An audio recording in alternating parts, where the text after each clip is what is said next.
காலையில் செஞ்ச இட்லி மீதி ஆயிடுச்சுன்னா கொஞ்சம் கூட யோசிக்காமல் இந்த மாதிரி சரவண பவன் ஸ்டைல் கைமா இட்லி செய்து கொடுத்து பாருங்கள். ஒரு பீஸ் கூட மிஞ்சாது. இதை செய்யறதுக்கு 8 இட்லி எடுத்திருக்கேன். இது எல்லாமே சின்ன சின்ன பீஸாக கட் பண்ணிவிட்டு 2 டேபிள் ஸ்பூன் எண்ணெயில் இந்த இட்லி ஓரங்கள்லாம் லேசாக செவந்து வர அளவுக்கு வறுத்து தனியாக எடுத்து வச்சுக்கிறேன்.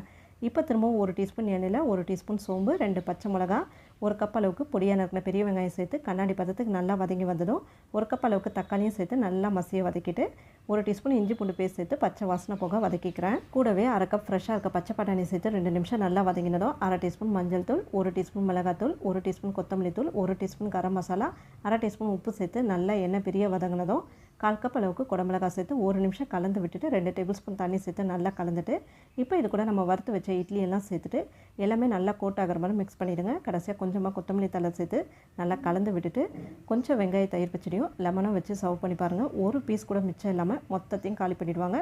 சூப்பரான சரவண பவன் ஸ்டைல் கைமா இட்லி ரெடி.